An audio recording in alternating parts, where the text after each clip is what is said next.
Hello learners, welcome back to YouTube platform Bright English Hub. Today I'm here in front of you with another chapter of class 10th, which is most important chapter for board examination 2026. The chapter is The Sermon at the Banaras, जिसके लेखक हैं बेटी Renshaw. बेटी रेंशो जो हैं वो part sermon at the Banaras के लेखक हैं। इस चैप्टर के इस लेक्चर में कुछ इंपॉर्टेंट क्वेश्चन आंसर्स के बारे में समझेंगे कि ऐसे कौन से लॉन्ग और शॉर्ट क्वेश्चन आंसर्स हैं जो कि बोर्ड एग्जामिनेशन में आना निश्चित है। इस चैप्टर से हर साल एक या दो क्वेश्चन आते हैं जरूर। इस हिसाब से ये मोस्ट इंपॉर्टेंट चैप्टर है और आप इसको अच्छे से समझिए और याद करके जाइए। लेक्चर को शुरू करने से पहले चैनल को सब्सक्राइब करें, लेक्चर को शेयर करें और लाइक करें। Question 1, how did Buddha teach Kisa Gotami the truth of life? जो गौतम बुद्ध थे उन्होंने किसा गौतमी को किस तरीके से जो जीवन की सच्चाई है उसके बारे में समझाया और बताया, ये इस क्वेश्चन में बताना है। या ये क्वेश्चन इस तरीके से भी आ सकता है, how did Gautam Buddha convince Kisa Gotami that death is unavoidable? Kisa Gotami को गौतम बुद्ध ने किस तरीके से समझाया, किस तरीके से उन्हें कन्विंस किया कि जो मृत्यु है वो टाली नहीं जा सकती, मृत्यु अटल है। इसके बारे में बताना है आपको। ये जो क्वेश्चन है ये 2024 और 2023 में आया हुआ क्वेश्चन है। इस हिसाब से ये क्या मोस्ट इंपॉर्टेंट क्वेश्चन हो जाता है। इसके आंसर के बारे में समझेंगे बिल्कुल सिंपल वर्ड्स में कि किस तरीके से आप इसका आंसर लिख सकते हैं। अकॉर्डिंग टू बेटी रेंशॉ के अनुसार, जो कि लेखक हैं part sermon at the Banaras के, Buddha taught Kisa Gotami the truth of life. Buddha जो है, गौतम बुद्ध जो है, वो किसा गौतमी को जीवन की सच्चाई के बारे में बताते हैं कि हमारा जो जीवन है उसकी सच्चाई क्या है, उसका सच क्या है। He asked her to bring mustard seeds from that house where none had died. जो गौतम बुद्ध थे उन्होंने किसा गौतमी से क्या कहा, ये कहा कि आप उस घर से एक मुट्ठी सरसों के दाने लेकर आइए जिस घर में किसी की भी मृत्यु ना हुई हो, जिस उस घर में किसी की भी मृत्यु कारित ना हुई हो। उस घर से आपको एक मुट्ठी मस्टर्ड सीड्स मतलब सरसों के दाने लेकर आने हैं। शी फाउंडेड नन, जो किसा गौतमी थी वो सारे में घूमी बट उन्हें ऐसा कोई घर नहीं मिला जहां किसी की मृत्यु ना हुई हो। Then she realize that comes to everyone, उन्होंने ये रियलाइज किया कि जो डेथ है वो सबको आनी ही आनी है, जो मृत्यु है वो सबको आएगी, जो इस संसार में आया है उसको जाना जरूर पड़ेगा, अवश्य है, मृत्यु टाली नहीं जा सकती, ये एक कड़वा सत्य है जीवन का। एंड इट इज इनइविटेबल, जो मृत्यु है वो अटल है, वो टाली नहीं जा सकती। ये जो गौतम बुद्ध थे वो इस तरीके से किसा गौतमी को उन्होंने रियलाइज करवाया, उन्होंने समझाया कि जीवन की सच्चाई यही है, जो एक बार इस संसार में आया है उसको जाना ही पड़ेगा। इस तरीके से आप इस क्वेश्चन का आंसर लिख सकते हैं। जो आप क्वेश्चन का आंसर लिखेंगे उसमें जो इंपॉर्टेंट लाइंस या वर्ड्स हैं उनको अंडरलाइन जरूर कीजिए, मींस हाईलाइट जरूर कीजिए। जैसे he asked her to bring mustard seed from that house where none had died. She found none. बस इतना इंपॉर्टेंट है। दूसरे क्वेश्चन के बारे में समझते हैं। What was the result of the sights that Siddharth saw? जो चीजें उन्होंने अपनी जीवन में देखी, अपनी आंखों से देखी, उसका प्रभाव जो सिद्धार्थ थे उनके जीवन पर क्या पड़ा, उन्होंने उससे क्या सीखा, ये इस क्वेश्चन में आपको बताना है।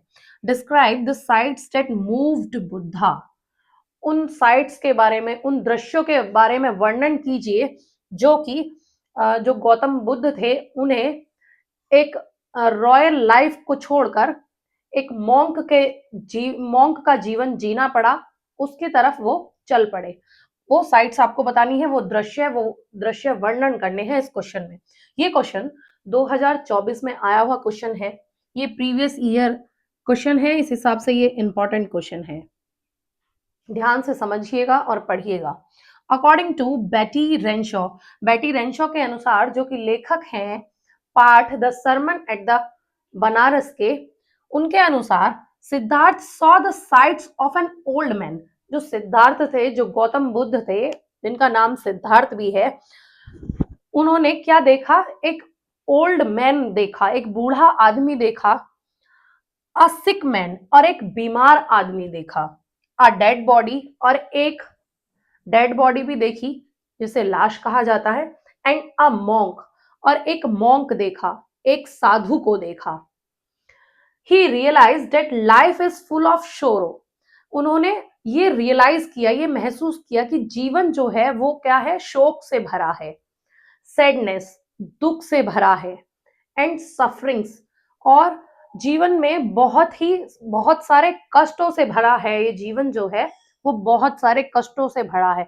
उन्हें ऐसा क्यों महसूस हुआ? उन्हें ऐसा इसलिए महसूस हुआ क्योंकि उन्होंने एक बूढ़े आदमी को देखा, एक बीमार व्यक्ति को देखा, और एक डेड बॉडी को देखा, और एक साधु को देखा। उन्होंने देखा कि जो लाइफ है वो फुल ऑफ स्ट्रगल्स है, बहुत कठिनाइयों से भरी है, और दुख से भरी है, और शोक से भरी है। और जितने भी जीवन में लोग हैं वो क्या कर रहे हैं? वो कष्ट उठा रहे हैं। So he decided to leave his kingdom. और उन्होंने इस चीज को देखते हुए, इस दृश्य को देखते हुए, उन्होंने ये डिसाइड किया, ये तय किया कि जो उनका राजपाट है, किंगडम है, उसको वो छोड़ देंगे, and finds truth and wisdom. और सच्चाई और ईमानदारी के रास्ते पर उन्होंने चलने का तय किया, और उन्होंने अपना जो राजपाट था, उनका जो किंगडम था, उसे छोड़ने का तय किया, निश्चित किया। बस इसमें ये लिखना है और एक्स्ट्रा कुछ नहीं लिखना है। बहुत ही सिंपल और सरल भाषा में है। इस आंसर में आप अंडरलाइन कर सकते हैं कुछ इंपॉर्टेंट वर्ड्स, जो कि sides of an old man, a sick man, a dead body, and a monk. He realized that life is full of sorrow, sadness, and sufferings. बस इतना हाईलाइट कीजिए, इससे ज्यादा एक्स्ट्रा कुछ नहीं करना है। आप हमेशा याद रखिए, जब भी आप बोर्ड कॉपी में आंसर लिख रहे हैं तो हमेशा ये नोटबुक है, आप इधर लाइन खींचिए, इधर लाइन खींचिए, और जब क्वेश्चन लिख रहे हैं तो क्वेश्चन नंबर डालिए, क्वेश्चन लिखिए, फिर आंसर नंबर डालिए। फिर जब आप कोई भी लॉन्ग लिखें या शॉर्ट आंसर लिखें या फिर कोई भी सेंट्रल आइडिया वगैरह लिखें, तो उसमें हमेशा याद रखिए कि जो लेखक का नाम है और पाठ का नाम है वो जरूर लिखिए। मीन्स राइटर का नाम और चैप्टर का नाम जरूर मेंशन कीजिए। जब आप राइटर का और चैप्टर का नाम मेंशन करते हैं तो जो एग्जामिनर है उसको पता होता है कि हाँ, बच्चे को कुछ नॉलेज है। जब भी आप आंसर फिनिश करें तो उसको अंडरलाइन कीजिए, और हमेशा जब भी दूसरा क्वेश्चन स्टार्ट कर रहे हैं तो ए वन लाइन गैप कर कर दूसरा क्वेश्चन स्टार्ट कीजिए। इस बात को याद रखिए। ये एक टिप है मेरी तरफ से आपके लिए। Question number 3, what was the effect of observing the sufferings of the world on Buddha? Buddha के जीवन पर क्या प्रभाव पड़ा जो उन्होंने दुख और कष्ट संसार में झेले थे या देखे थे? ये क्वेश्चन 2024 में आया हुआ क्वेश्चन है, इस हिसाब से ये इंपॉर्टेंट क्वेश्चन हो जाता है। इस क्वेश्चन में ये बताना है कि बुद्धा ने ऐसा क्या ऑब्जर्व किया जिससे जो बुद्धा के जीवन पर इतना बड़ा प्रभाव पड़ा। आंसर को समझते हैं।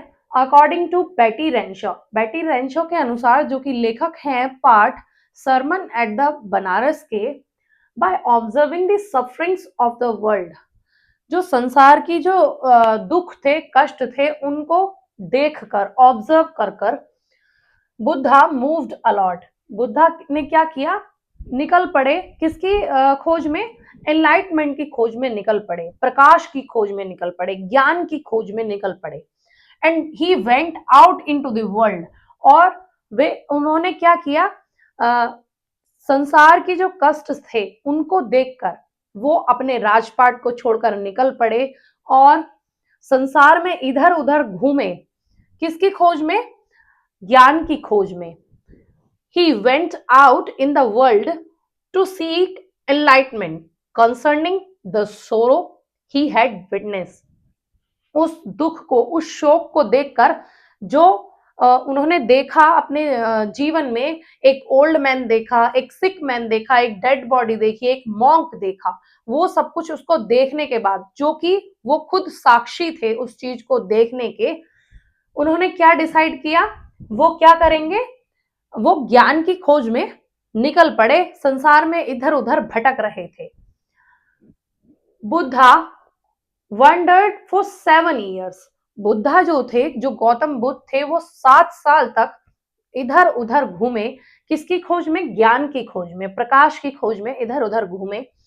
And finally set under a people tree. और अंत में आकर वो एक पीपल ट्री के नीचे बैठ गए, जो कि पीपल का वृक्ष था। वेयर ही वोड टू स्टे अंटिल एनलाइटमेंट केम। जहां पर उन्होंने प्रतिज्ञा की कि जब तक मैं ज्ञान की खोज ना कर लूं, तब तक मैं इस पेड़ के नीचे से नहीं उठूंगा। उन्होंने ऐसी कसम खाई। ये इस क्वेश्चन में बताना था, इस क्वेश्चन का ये आंसर है। बिल्कुल सिंपल वर्ड्स में है, कुछ हार्ड नहीं है।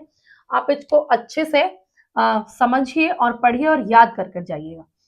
जब इस क्वेश्चन में कुछ इंपॉर्टेंट वर्ड्स हैं जिन्हें हमें अंडरलाइन करना है। He went out in the world to seek enlightenment concerning the sorrow he had witnessed. Buddha wandered for 7 years, finally sat under a peepal tree, vowed to stay until enlightenment. ये important है और कुछ नहीं। Question number 4 के बारे में समझते हैं। Why do wise people not grieve as it is given in the chapter The Sermon at the Banaras? जो बुद्धिमान लोग होते हैं वो दुख में क्यों नहीं रहते, जो कि पाठ में दिया हुआ है the sermon at the Banaras. इसके बारे में आपको बताना है इस क्वेश्चन में। आंसर समझते हैं। अकॉर्डिंग टू बेटी रेंशो के अनुसार, जो कि लेखक हैं पाठ सरमन एट द बनारस के, उनके अनुसार ये क्या कहते हैं बेटी रेंशो कि जो वाइज लोग हैं, जो बुद्धिमान लोग हैं, जो बड़े लोग हैं, वो क्या करते हैं? वो दुख को महसूस नहीं करते, फील नहीं करते। The wise do not feel grief.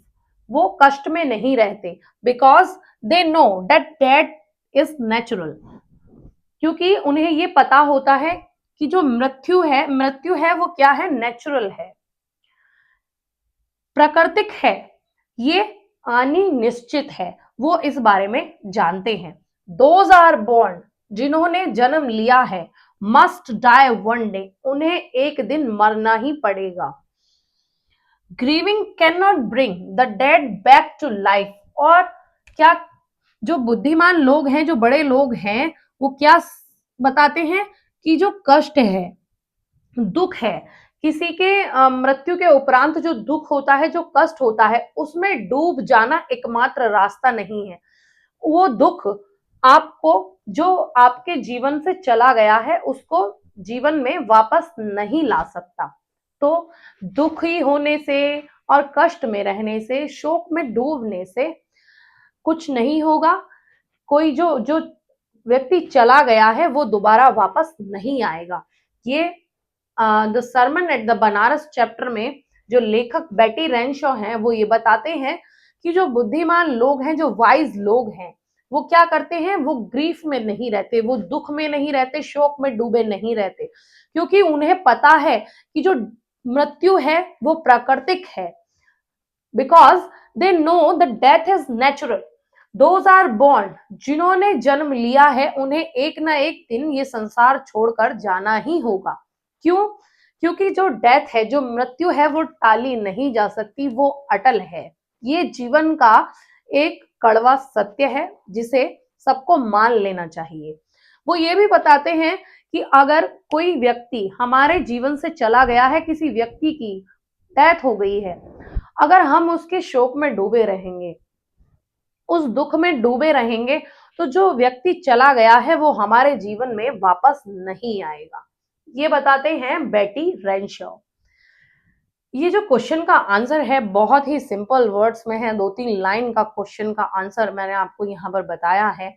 बहुत ही सरल है, कुछ हार्ड नहीं है। आप इसमें 2-3 वर्ड्स हैं, इन्हें अंडरलाइन कर सकते हैं। जैसे because they know that death is natural, those are born must die one day, grieving the dead back to life. बस इतना हाईलाइट कीजिए, जरूर हाईलाइट कीजिए। इफ अगर आपको लेक्चर पसंद आ रहा है तो वीडियो को लाइक करें, शेयर करें और चैनल को सब्सक्राइब करना ना भूलें। इस चैप्टर से सरमन एट द बनारस से एक लॉन्ग क्वेश्चन इंपॉर्टेंट है जो एग्जामिनेशन में आएगा ही आएगा। Why was किस्सा गौतमी सैड? जो किस्सा गौतमी थी वो क्यों उदास थी, ये बताना है। What lesson did she learn in the end? और अंत में उन्होंने क्या सीख ली, इसके बारे में बताना है इस क्वेश्चन में। ये क्वेश्चन 2023, 2022 और 2024 में रिपीटेड क्वेश्चन है, आया हुआ क्वेश्चन है। इस हिसाब से ये मोस्ट इंपॉर्टेंट क्वेश्चन है। समझते हैं इसके आंसर के बारे में कि इसका आंसर सिंपल वर्ड्स में कैसे लिखें, किस तरीके से लिखें। The study of the lesson, जो पार्ट है सरमन एट द बनारस, उसका जो अध्ययन है, जो लिखा गया है बेटी रेंशो द्वारा, वो ये बताता है कि किस्सा Gautami was very sad because her only son had died. जो किस्सा गौतमी थी वो इसलिए उदास थी, वो इसलिए दुखी थी क्योंकि उनका जो इकलौता बेटा था, लड़का था, वो मर गया था। And she could not accept his death, और जो उनका बेटा मरा था उसकी जो मृत्यु थी वो उसको स्वीकार नहीं कर पा रही थी। इस वजह से वो बहुत ज्यादा दुखी थी, शोक में थी। इन हर डीप सोरो she lost her mental balance, वो एक गहरे शोक में थी। उस गहरे शोक में उन्होंने अपना जो मेंटल बैलेंस था, जो दिमागी संतुलन था, वो खो दिया था। And went from house to house, और वो एक घर से दूसरे घर भटकती रही। Asking for medicine to bring her child back to life, और पूछती रही दवाई के लिए ताकि उनका जो बेटा था, जो उनका बच्चा था, वो उसको अपने जीवन में वापस ला सके। वो विश्वास नहीं कर पा रही थी कि जो उनका इकलौता बेटा है वो मर चुका है। People thought she had lost her sense, और जो लोग थे वो क्या सोच रहे थे, वो ये सोच रहे थे कि जो किस्सा गौतमी है उन्होंने अपनी सुध बुध खो दी है, उन्होंने अपनी जो सोचने समझने की शक्ति है वो खो दी है। Finally she went to lord Buddha for help, और अंत में वो गौतम बुद्ध के पास मदद के लिए गई। Buddha asked her to bring a handful of mustard seed from a house where no one had ever died. जो गौतम बुद्ध थे उन्होंने किस्सा गौतमी से कहा कि वो ऐसे घर से एक मुट्ठी सरसों के दाने लेकर आए जिस घर में कभी मृत्यु हुई ना हो, जिस घर में किसी की भी मृत्यु कारित ना हुई हो, किसी की भी मृत्यु ना हुई हो, उस घर से एक मुट्ठी सरसों के दाने लेकर आए।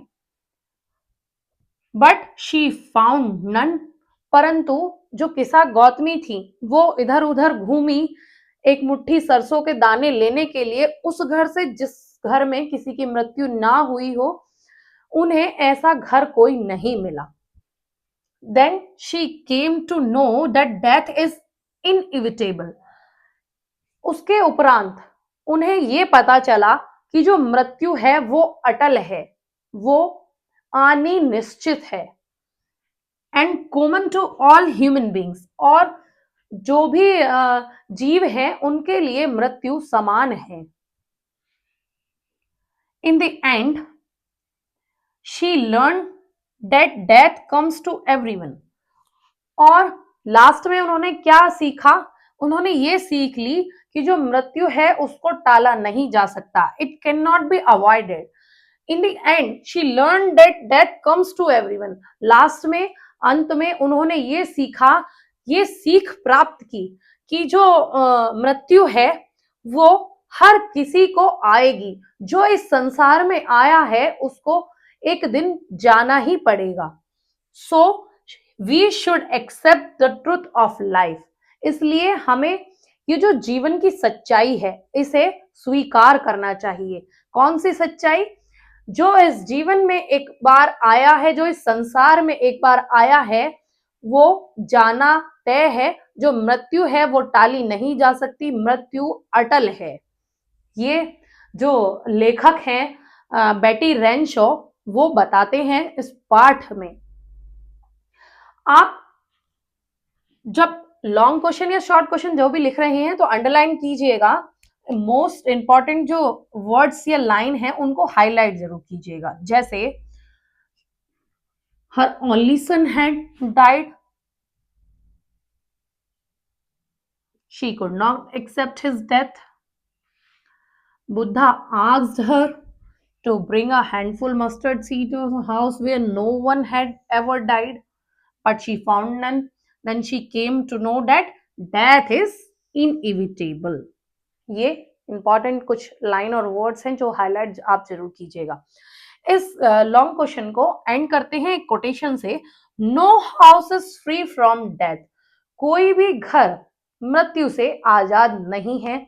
इस पाठ से हमें ये सीख मिलती है। इस पाठ से हमें ये भी सीख मिलती है जो डेथ है, डेथ इज नेचुरल। अगर आप चाहते हैं मैं इसी तरीके से और जो चैप्टर्स हैं उनके क्वेश्चन आंसर्स आपके लिए लेकर आऊं, जो बोर्ड एग्जामिनेशन के लिए मोस्ट इंपॉर्टेंट क्वेश्चन आंसर होंगे, जिनके चांसेस 100% हैं आने के बोर्ड एग्जामिनेशन 2026 में। तो please do comment in comment box. If you like my video, do subscribe my channel, share the video. Do not forget to press the bell icon. Bell icon दबाना ना भूलें। Thank you.